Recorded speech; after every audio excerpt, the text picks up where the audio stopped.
you all a few words of caution about what I perceive to be a growing storm.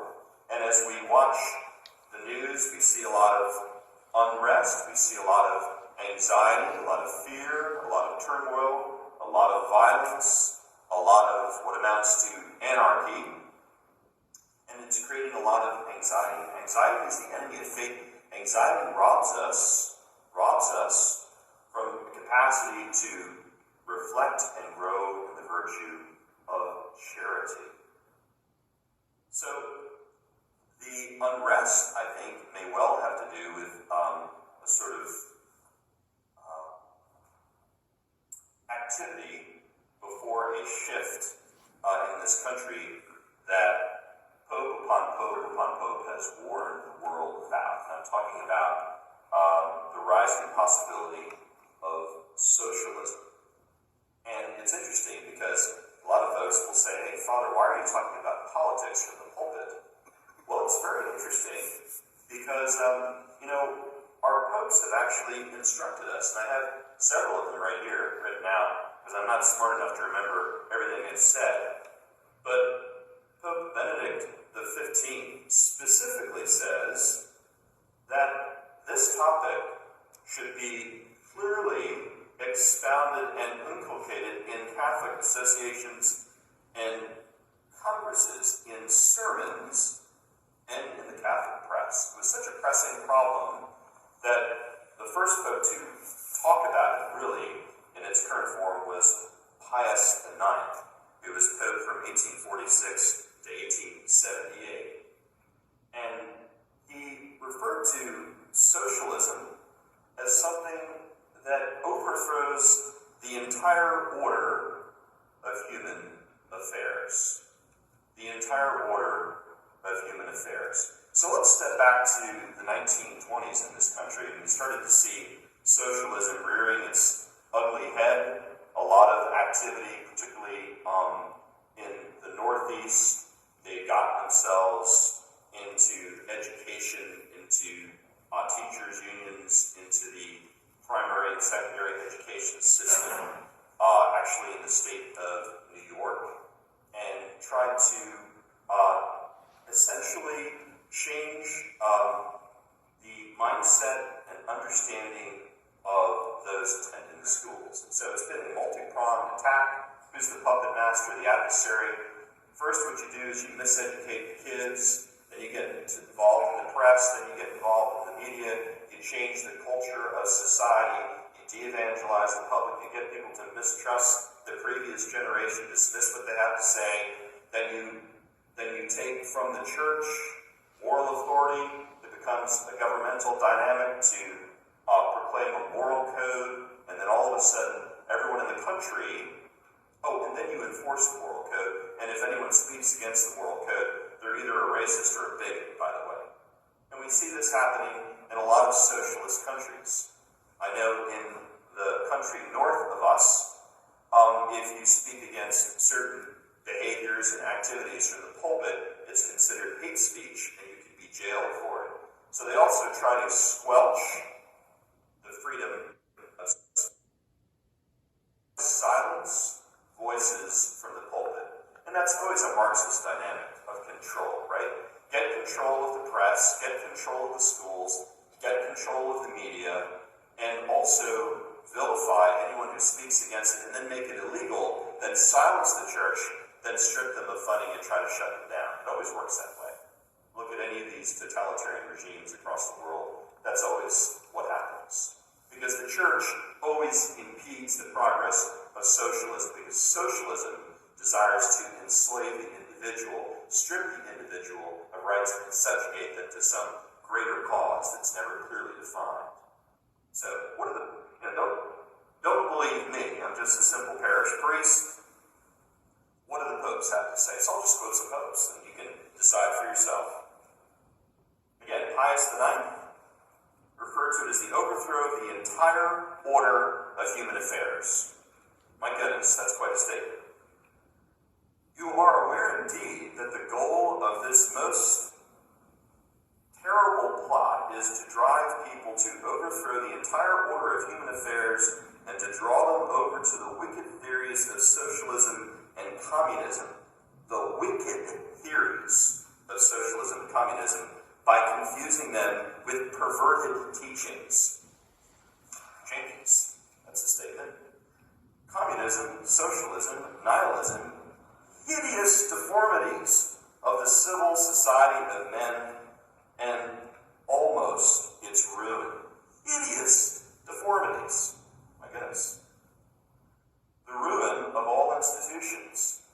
For the fear of God and reverence for divine laws being taken away, the authority of rulers despised, sedition permitted and approved, and the popular passions urged on to lawlessness, sound familiar?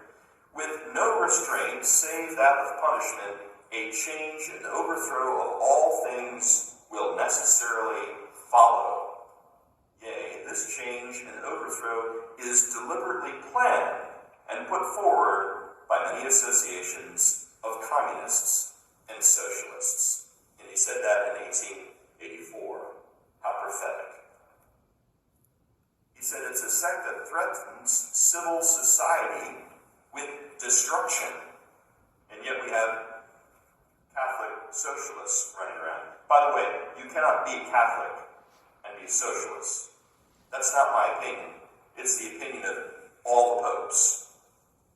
We speak of that sect of men who, under various and almost barbarous names, are called socialists, communists, or nihilists, and who, spread all over the world and bound together by the closest ties in a wicked confederacy, no longer seek the shelter of secret meetings, but openly and boldly marching forth in the light of day. Sound familiar? Strive to bring a head what they have long been planning, the overthrow of all civil society whatsoever. Surely these are they who, as the sacred scriptures testify, defile the flesh, despise dominion, and blaspheme majesty.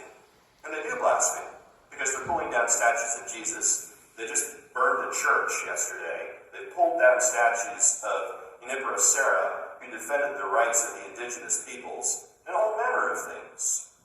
It's a prima facie case. It's right here before us. But a lot of folks still, because they've been so brainwashed, think there's a compatibility between being a socialist and being a Catholic. It's as incompatible as being a pro-abortion Catholic. And that's always part of the socialist agenda. Because the socialist agenda turns the individual into a cog in a machine. It strips you of your dignity and turns you into an object. And that is why socialism, abortion, euthanasia, and all manner of selective genetic breeding, if you will, always go together in one big basket of woe. Socialists debase the natural union of man and woman and assail the right of property. They, socialists, communists, or nihilists, debase the natural union of man and woman. Sound familiar? Which is held sacred even among barbarous peoples, and its bond by which the family is chiefly held together, they weaken or even deliver up to lust, lured in fine by the greed of present goods, which is the root of all evils, which some coveting have erred from the faith. So the idea of corrupting the domestic church. So we have an assault on a moral code. The moral code is taken from the church, assigned to the government, and then you're punished if you don't follow it. You're assigned all sorts of names. You're vilified, right? Does all this sound familiar? And then finally they close the mouth of the church, silence it, as happened in Russia and China, etc., etc. And by the way, Nazis, that's the Nationalist Socialist Party. Yeah, Hitler was a socialist, to give you an idea of the grand company that socialists keep. Destructive sect. Socialists and members of other seditious societies who labor unceasingly to destroy the state even to its foundations. What are we hearing now? We're going to destroy everything, tear it down, burn it down. start all over again. Start all over with what? So last week, or I guess it was the week before, I talked about the difference between the American Revolution and the French Revolution. The American Revolution built on existing structures of law that respected the individual rights of people. The French Revolution destroyed an entire society and tried to build up something that didn't work, of course, and resulted in the death of 1 million innocent Frenchmen. The enemy of society and of religion. Socialism is the enemy of society and religion. Check my watch, I just have another 45 minutes. Okay. There is need for a union of brave minds with all the resources they can command. The harvest of misery is before our eyes, and the dreadful projects of the most disastrous national upheavals are threatening us from the growing power of socialist movement. Now, he's speaking before the Russian Revolution, before the communists took over China, before the communists destroyed Mexico, before the communists moved into Cuba, before the communists weaved their way through South America, before the socialists found their way into Canada. These are prophetic words coming from a pope, and it all came true. And our entire world was threatened with annihilation during thermonuclear threats from the Russians and the Chinese. You know, it's interesting. Father, you're touching on political topics again. If there were a sea of armed men outside this church, would it not be my responsibility to warn you and ask you to pray about it? Of course it would. So again, there's an effort of those who play the separation of church and state card, right?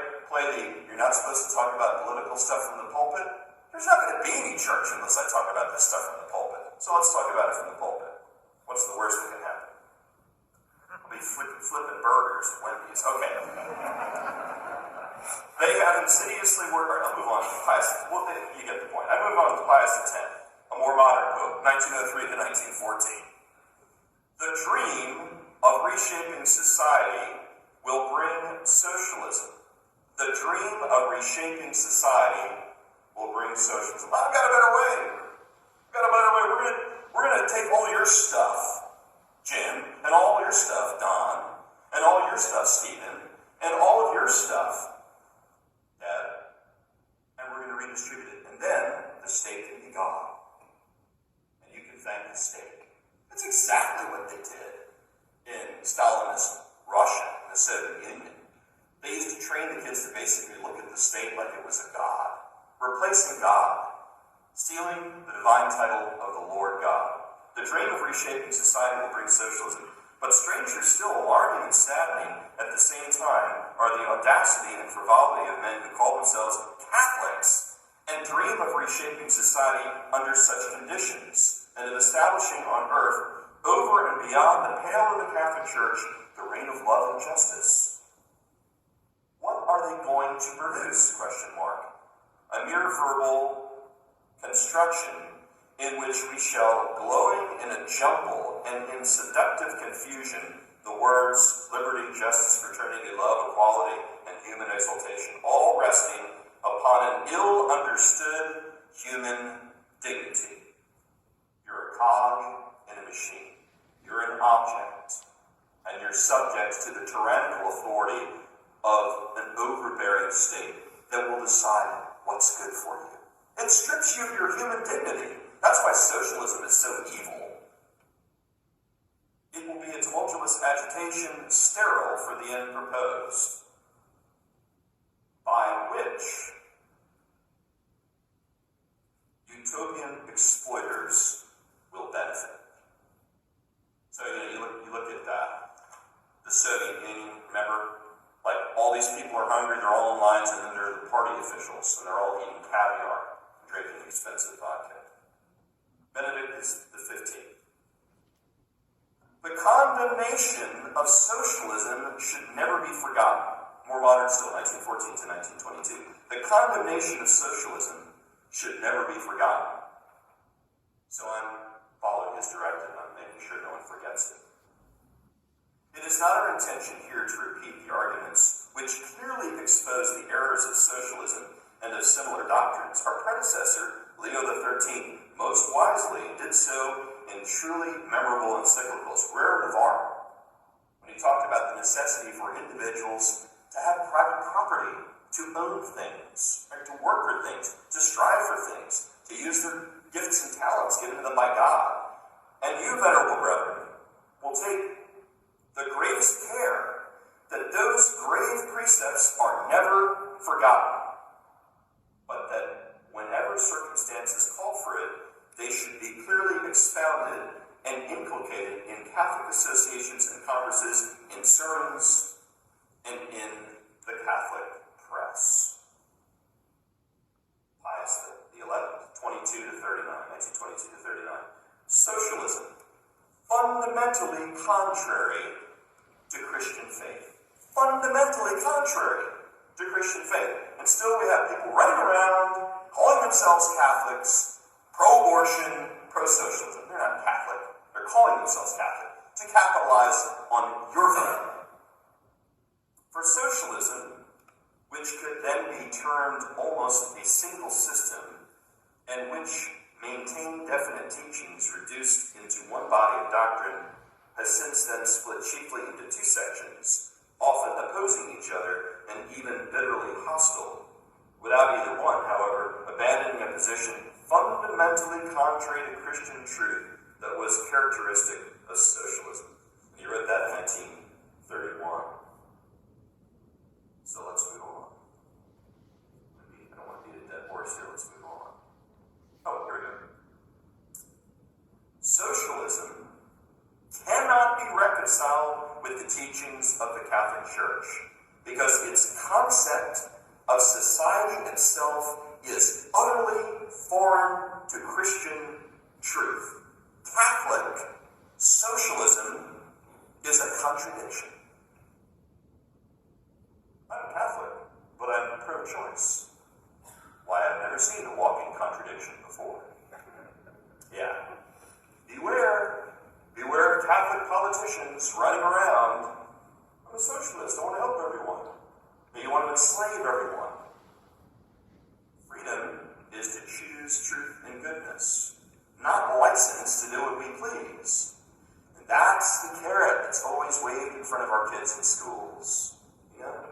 No, this is so limiting. You should be able to do what you want, realize your dreams, do whatever you want, think whatever you want, be whoever you want. I'd like to be a camel today. It's not happening, okay? It's not a choice. I can choose truth and goodness. That's what my freedom is given to me for, by God. So how does the adversary trick us? Misrepresenting truth, misrepresenting goodness. Socialism is good, communism is good, it's all good, because you get free stuff. It's like getting a free toaster when you open a bank account. Remember that? It's like from the 1970s. Get your free toaster. Nothing's free. They just took your money. Okay? I tried to get a free toaster when I was 17, but they wouldn't let me open a bank account because I was 17. The church will fight to the end, Pius XII, in defense of supreme values threatened by socialism. The church will fight to the end in defense of supreme values threatened by socialism. The state cannot be regarded as being above all. The state cannot be regarded as being above all. And so, and often that's what happens. And I've seen a shift. From the time I was a kid, people used to look to the church for moral authority. Then certain things were legalized, like abortion, and people will say this: Father Adrian, don't tell me what to do, don't tell me what to think, blah, blah, blah, blah, blah, blah. It's like, I'm going to give you truth. This is the way to life, this is the way to death. You choose. Your choice. This is the way to life, this is the way to death. Your choice. You're imposing your moral ideas on me. I'm just giving you truth on a silver platter. Look at it, examine it, think about it, reflect upon it. It's always kind of inconvenient because it requires self-sacrifice. So people shy from it. They pull away from it. But then in the same breath, they'll say, Well, it's legal, so it must be okay. Oh, now the state is the moral authority. All kinds of weird stuff is legal. Doesn't make it okay. It's legal to evict an 89-year-old and throw them on the street. Is that a good idea? Probably not if you want to go to heaven. John 23rd. No Catholic, more recent, 1958 to 1963, no Catholic could subscribe even to moderate socialism. It's like the camel's nose under the tent. It's like, well, there are certain socialist concepts that I think are good. I'll just open the door to those. There's certain nice vampires. They're good. There's certain cobras that are snuggly. I'm going to let them in the house. You know what? I'll just put some cobras in the baby crib, because that's a good idea, too. Good heavens. Just a little bit of mercury vapor is okay. It smells nice. Has a fragrance, too.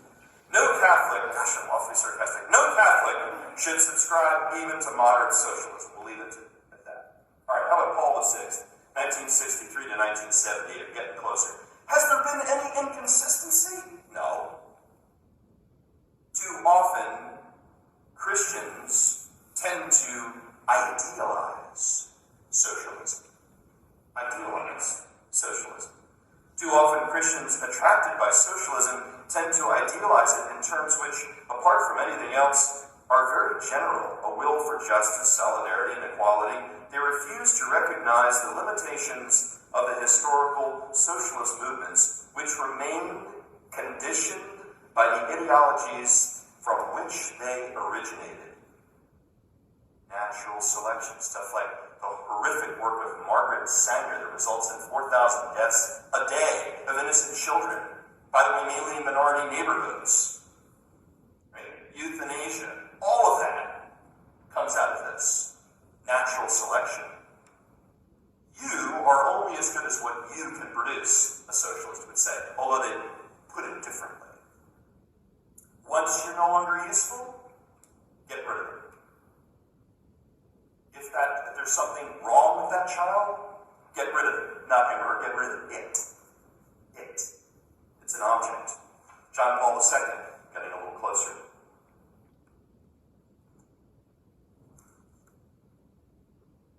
Socialism. Danger of a simple and radical solution. The fundamental error of socialism is a mistaken conception of the person. Benedict XVI finally, I could read on and on, but we've got limited time here. We're down to half an hour now. We do not need a state which regulates and controls everything. We do not need a state which regulates and controls everything.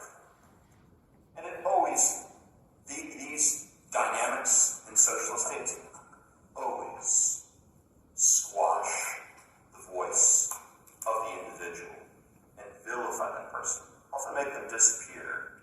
And recently, the Prime Minister of Canada announced that you could not be a member of his party, but he wants everyone to have their own opinion and own ideas about things, and just, everything's free and open and wonderful.